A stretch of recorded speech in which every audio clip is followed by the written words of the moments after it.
This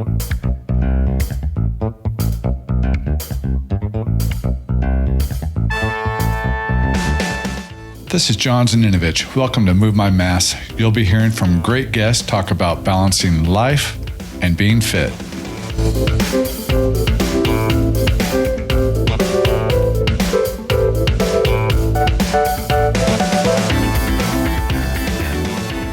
Welcome to another episode of Move My Mass. Got a fun guest on today. We will be talking fitness, but this guest he's a co-founder of Voktail, a new vodka beverage that is available to purchase. They just released it a few weeks ago.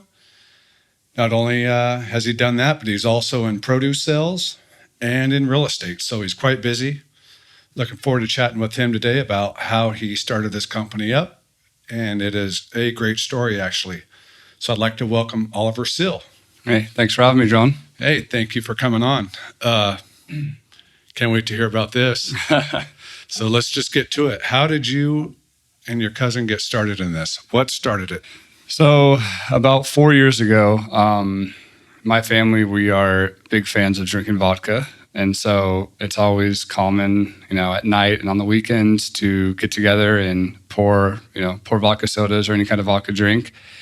And I have a 3-year-old niece who has at the time, 4 years ago, she was 3 years old, and she has a lot of personality and a lot of crazy things come out of her mouth. And one night, my sister was putting her to bed, and she said, "Are you guys just going to go back out there and drink Voktails all night?"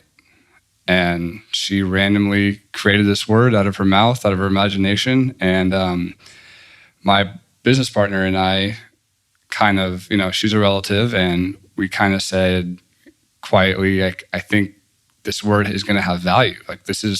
Even though it came out of a 3-year-old's mouth, I really think that there's something here. And so a few months later, we decided to trademark the word just so we could own it and then figure it out later. And we trademarked it, sat on it for probably about 6 months. And then we decided that we would brand it, come up with a logo, and maybe we could do a pop-up bar menu. And so it started there. We worked with a couple mixologists in Bakersfield, and we made up a menu of about 7 drinks. And so the plan was to just go out and book private events and only exclusively serve the Voktail menu of about 6 or 7 drinks, and that's what it would be. We would take care of the bar at your function. And quickly we learned that having a full-time job and just trying to manage bartenders and we weren't in that industry, and so we didn't really have all the insights and we didn't really know that many bartenders, so it was kind of just like referrals. And we had bartenders that were canceling, that weren't very reliable. They were canceling the night before the event, which ended up we having to cancel a few events, or the bartenders were having way too much fun at the event, and then basically they couldn't finish. Yeah. And so we kind of scrapped that, and we were like, this isn't working. This isn't something we can commit our time to, or we don't have enough time to commit to that. So we met with a vodka rep that comes in town regularly. And then we also met with a rep from Southern Wine, who's a distributor. And we just told him about what our plan, the word that we had and what he thinks is kind of viable and like what we could do as, individuals. And he said, I think he saw the value in the word, and he thought it was a very clever, fun, catchy word to say. And he said, I think you guys should can them. And at the time, my partner and I, we didn't really think that financially that would be possible. But once we looked into it, there are a ton of small individuals who come up with these craft, recipes, and they end up, and a lot of distilleries and canning companies have a big market for, small guys coming in and only using them for a day. And so we started down that avenue, and we picked 2 of the most popular flavors, which are the spicy jalapeno blood orange and the lavender refresher. And which we're both going with the spicy jalapeno Yep, drink today that is my favorite. as we enjoy the podcast. And so it's kind of interesting process. What you have to do is you take the recipe like you're going to make it at a bar.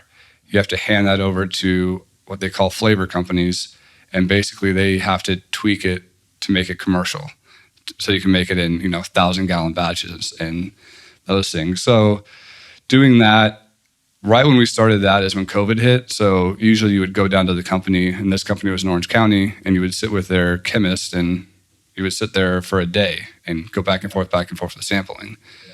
Unfortunately, with COVID, we couldn't do that. So it was overnight shipments, and it was about a 4-month process to go back and forth until we had it right.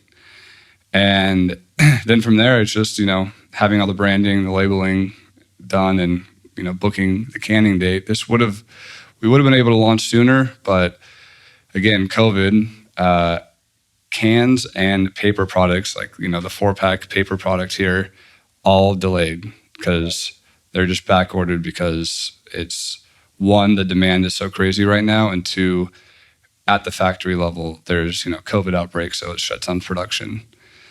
So it's been, now I base it off my niece's age. She's 7 now. So it's been about a 4-year ride, and we're finally, to market. And we are probably, I would say, at least 2/3 through, if not more, of our first run.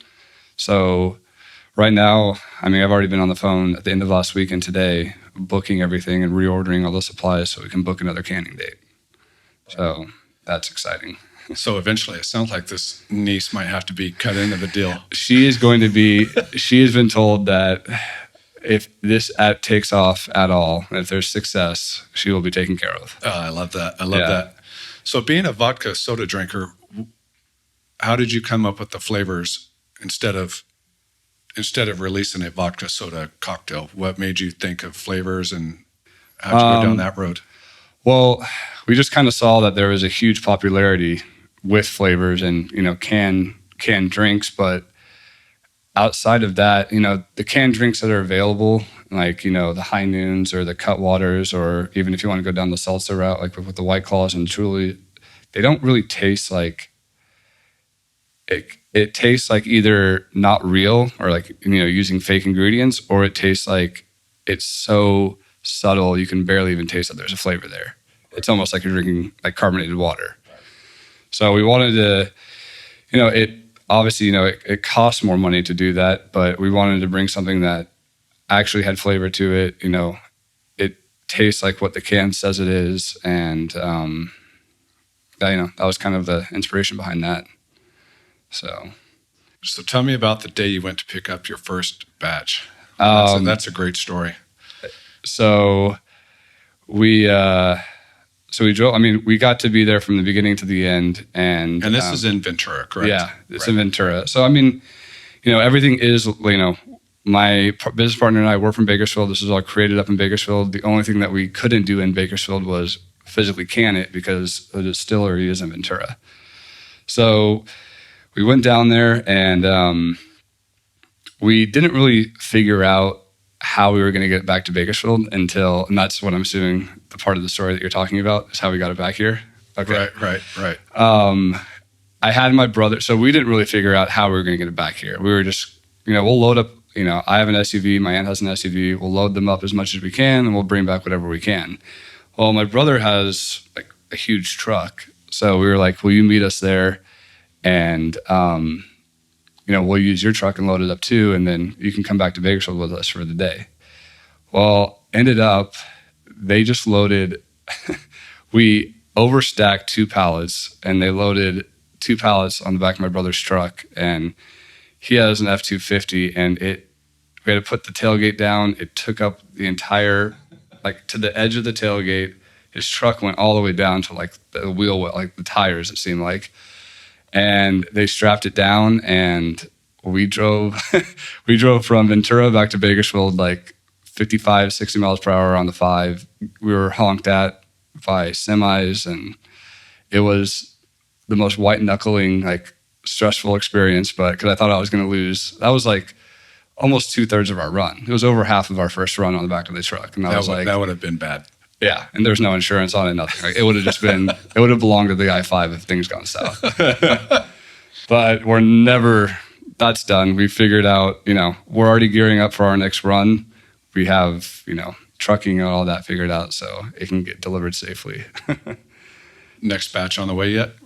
Yeah. So one of the things, so a lot of the we've gotten a lot of feedback from these two flavors, and we are actually already reacting to it. And we had samples delivered last week, and what we're going to do based on all the feedback is we're going to cut the sugar on both products by 1/3. So the new batch will have 1/3 less sugar. And based on everyone that we've had sample the samples with 1/3 less sugar, it hasn't affected the overall taste of it. It has like a clean finish when you drink it. Not so much of, I can tell there's sugar in there, but it's more of like just a clean finish. And you don't have that, for people that are sensitive to that or don't like that because, they're health conscious, that'll help them. And then another thing on the spicy jalapeno blood orange, some people who are sensitive to heat, their feedback was, I can only drink 1 or 2 because my heartburn kicks in. So we are going to... Yeah, how do we figure out to let you drink 6? I want them to drink 8, 10. So to kind of battle that, we're going to take the blood orange and split it into, we're going to come out with additional flavors. So we're going to have a spicy jalapeno blood orange and just a blood orange. So, okay. So because the spicy jalapeno blood orange is kind of weird, and I didn't really expect this when we were developing it, but you taste the blood orange, and a lot of people have said they almost feels nostalgic when they drink it because it almost feels like Orange Crush or Orange Soda at the beginning, but the heat comes at the very end. It does. It comes later. Yeah, and I don't know how, that was kind of a weird, that was kind of just a weird effect of, I didn't see that happening. And so people have said, like, I don't like spicy that much, or, heartburn kicks in for me after one, but they're like, I love the flavor at the beginning of it.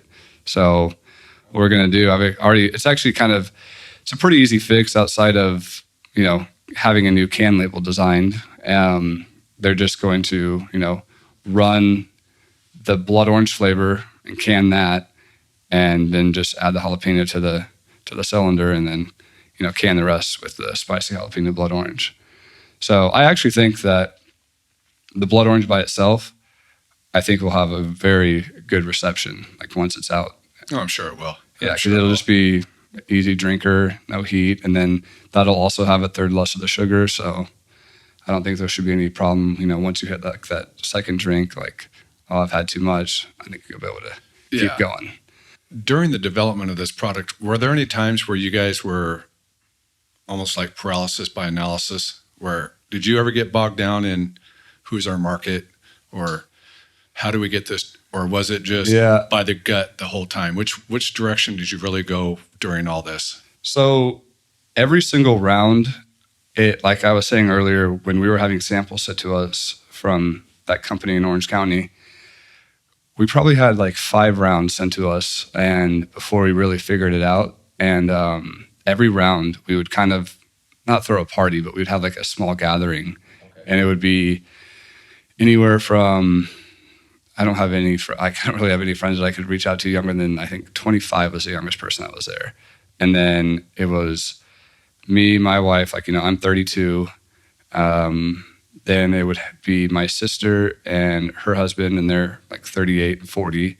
And then we also had people in their 40s there. And then actually my Uncle Anton, flavored drinks aren't really his thing, but it helps to have everyone's opinion. Right. And then Georgianne, who's 60. So we kind of tried to get as many age groups as we can. We thought initially when we released this, we were like, college to 40 is our age group. That's who's going to really eat this up and love it. But I mean, since we've gotten from college to people in their 60s that are like, people that we don't even know that are replying back on Instagram, and, where do we get it? How do we get more? And so I mean, the feedback's been all over the board. So we thought it was only going to be, this segment, but it's actually been more than we thought. So Has it been easy to not ignore, but kind of just take the critics with a grain of salt? Has that been easy? I'm sure there's been some. There definitely hopefully has there's been not, some. but I'm sure there's some. And actually, so I'm bogged down at the office all day, like for my produce job. So a lot of the sample runs have been done by Georgianne, and we haven't got a lot of negative feedback. All the feedback on Instagram, like through the replying to stories or DMs, have been really positive. But Georgianne has run into problems where she's been delivering samples out to bars or restaurants, and there have been a lot of people that are sitting at the bar, and the local bars have been really supportive, and they'll immediately just start opening cans and pouring them and handing out samples to everyone. And there are some people in there, and their biggest complaint was, they read the ingredient list and there's sugar in it. So but those same people that said that try it, and they're like, oh, Right. this is actually kind of good. And it's funny, I really like the lavender, and I didn't think I would. And one of the things that we said when we were developing it and picked out the packaging and the branding for it and everything was we might automatically shut off the male segment of the market, because they're not going to buy a drink that's purple. Well, when they hand out, Georgianne was at a bar handing out samples, and one was like a big, tough biker guy. And he was like, I'm not going to drink that. Like lavender, purple, I'm not going to drink it. And, they were handing out samples, so it was free. And he took it and he was like, oh, that's actually really good. And so we can kind of push more. And it's hard to push samples right now with COVID going on and everything shut down. But and it's funny, I felt the same way about it, and I actually really liked it. And once you get it in the hands of people that wouldn't macho, tough guys, or just, men in general, but they do really like it, and it is good. So do you guys have a goal of how many total flavors you want to come out with? Is there a number you have in mind, or are you just going to go with it, and if a good idea comes up, you'll roll with it? Yeah. So we have 3 in mind. Well, we have our menu has 4 more. One of those on the menu is a martini, so we know that'll never work in a can. But we've gotten feedback from people of what the next flavor that they would like is, and multiple people through different age groups have all said they want something that's lemonade based. And I'm kind of thinking that's based off the popularity of that lemonade line that Truly just released a few months ago, because that seems to be pretty popular. So we might do lemonade before the summertime. We do want to kind of try and get back to how this all started, and maybe figure out a way to have a good vodka soda recipe. Because a vodka soda with a splash of lime. And so we're working on that. But one thing that we know that we're going to come out with is we have this green matcha based drink. It's a vodka drink, obviously. And we want, the green, we want to have it released before the holidays next year, or I guess of this year. So that's one that's going to happen for sure, but that won't be probably released until October timeframe. So those are the 3 that are kind of impending right now. Nice. But it's all, contingent upon how these couple runs go. So what's easier, selling Voktail or selling grapes? Oh, man. Right now, probably selling Voktails in the end of this grape deal, man. So yeah, I want to use that to transition a little bit to, because you do a lot. I said in your intro, you sell grapes for a very large company. You're in real estate, and now you have this new venture on top of being a newlywed. Yep. How do you balance it all? What's a day like for you, balancing everything in? So I'm very transparent with where I work as to the other ventures that I have going on, because I just want to assure them that I'm employed by them, so they're always going to be my priority. Yeah. So I always keep that mindset in mind, especially during the day, during the season. Voktail and my real estate deals, they're for nighttime and weekends, and that's kind of when I really hammer on those. And like, any kind of deliveries or any kind of, tastings or anything, they always happen on the weekends or they happen at night. As far as real estate luckily has really become, I work mainly with buyers because it's a lot easier having my full schedule to work with buyers and to have listings. And so a lot of times 90% of the time you're working with a buyer who has a job. So they can't go look at houses until the weeknights or they can't go till the weekends. Gotcha. So outside of, physically having to be there for your clients in real estate, after the deal's open, everything is electronic now. I mean, right. You do everything in escrow and you do everything with DocuSign. Aside of having to, sit with a notary, like 99% of the deal is electronic. Oh, that's true. So that kind of helps that. And then, really the other part of my day is incorporating a workout into it. And honestly, I don't have I can't say like, my gym offers a 4 p.m. class every day. Like with my schedule, there's no way every day I can make a 4 p.m. class because, if I have to go show a house or I have to make a delivery for this after work or whatever. So I kind of just take it day by day. If I know that my night the next day is going to be really busy, then I'll wake up at, 4:45 or 5 a.m. and I'll get a morning workout in. Yeah. And if I know that, and then go to work after that. But if I know if I'm going to have a light night after I get off work, then I'll make that, class at my gym at 4 or 5 o'clock. So it's kind of just, for that, I go day by, for making sure I get my workout in, I go just day by day, depending on my schedule. And then worst case scenario, if it's really bad, then I have a bike at home and I can at least get my cardio in. Yeah. So what's your go-to? What's your favorite workout? Like at the gym or in general? The gym I do is like a CrossFit based gym, and I love it because they incorporate, not a huge fan of like all the Olympic lifting that they do in CrossFit, right. But I am a big fan of all the HIIT workouts that they do. So the program is like, every minute on the minute you're doing this cardio or, 8 minutes all out, as much as you can do, as many reps as you can get of, and they do the box jumps, the burpees, or all kinds of dumbbell workouts. And so that part I love because it's just like, it's basically a HIIT workout within CrossFit. Right. And yeah. With me, anytime I've ever done CrossFit, which I do love that workout, I'm always the lightest lifter. Yeah. Not literally, but I check my ego. I'm not there to do the Olympic lifts. No, yeah. I'm there for the HIIT workout. Exactly. I'm there for more like to get a little lean and then to just, stay in shape. Yeah. So I don't care about, putting 300 pounds on the snatch squat. Like I'm past that. Right. Yeah, I don't care about that because I've been doing it for a while. And like, even in my mid 20s, my lower back would always go out. And it was just, I was like, I don't need those problems anymore. So I just want to get a good workout in. And it's a huge stress reliever. So isn't it?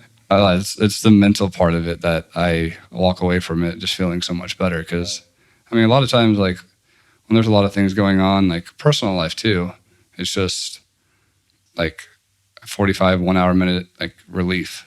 Yeah. So it's really where nice. You get to check out. Yeah. And then you come out of it with all the endorphins and you're feeling good and things are looking brighter no matter what's going on. Yep, exactly.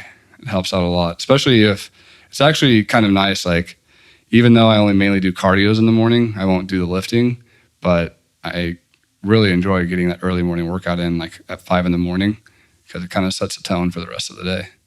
Yeah, so I remember, this is probably 4 or 5 years ago. I don't remember exactly, but I saw you at a produce convention. Mm-hmm. And it was one of those typical days where we're all in groups partying with whatever group we have. You had your customers, I had my customers, whatever group. Yeah. But I remember you had come out of a workout, obviously. Mm-hmm. And I always respect that whenever I see that, especially at a produce convention, because that is not the easiest thing to go to. How do you do it? How do you balance produce and that lifestyle with your nutrition? When do you make your choices? Because I know how I do it, but everybody seems to have a different approach on how they, if I go into this convention and party exactly like everybody wants to party, Yeah. I'm coming out of here 5 pounds heavier. Oh, for sure. How do you go into it? Well, I go into it trying to work out. Well, one thing on my mind is I'm going to try to work out at the hotel for as many days as I can while I'm there.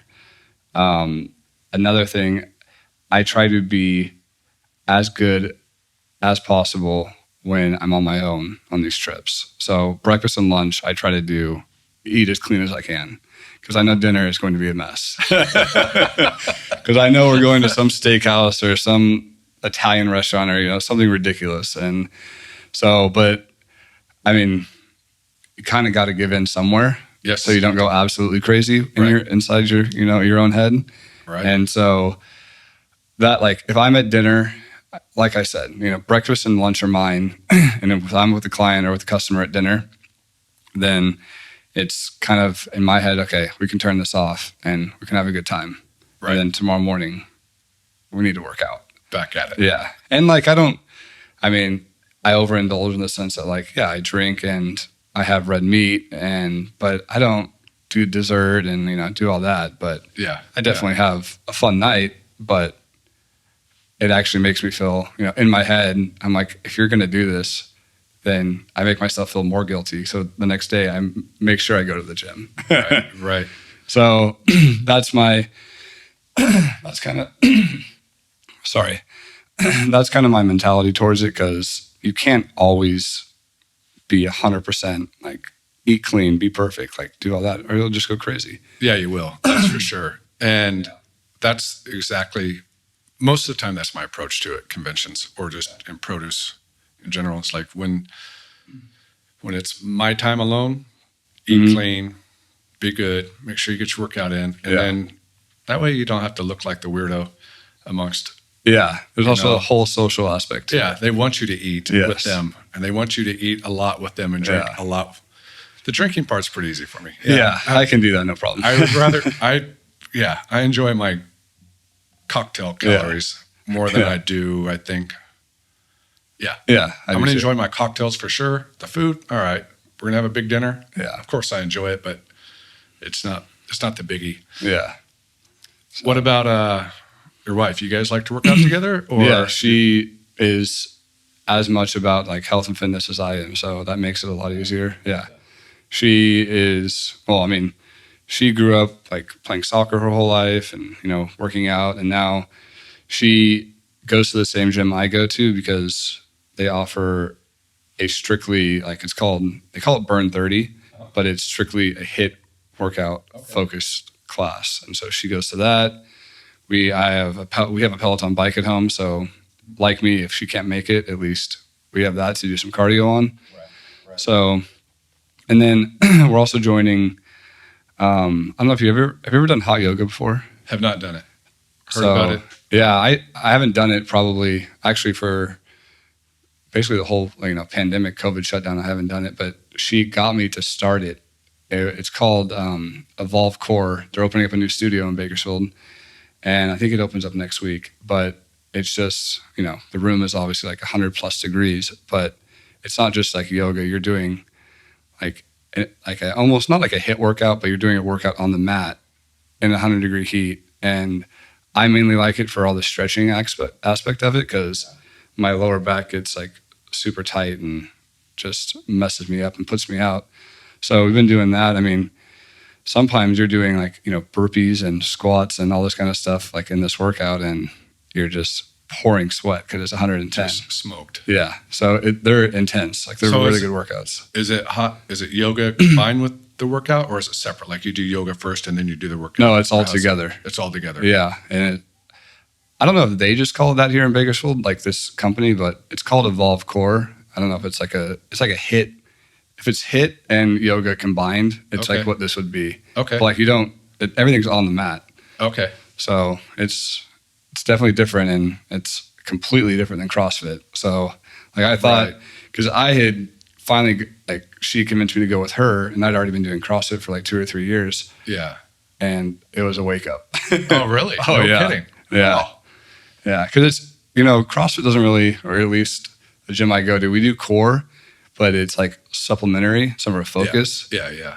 Obviously, it's evolved core, like it's a focus, and everything is in your core with yoga. Right. And so that was just a huge wake up. Yeah, I can imagine. Yeah. Well, I want to thank you so much for coming on today. Yeah. And looking forward to the success of Voktail. Yeah, hopefully we have the new flavor and the new less sugar ones by the end of February. Well, thank you so much, Oliver. Yeah, thanks, Sean.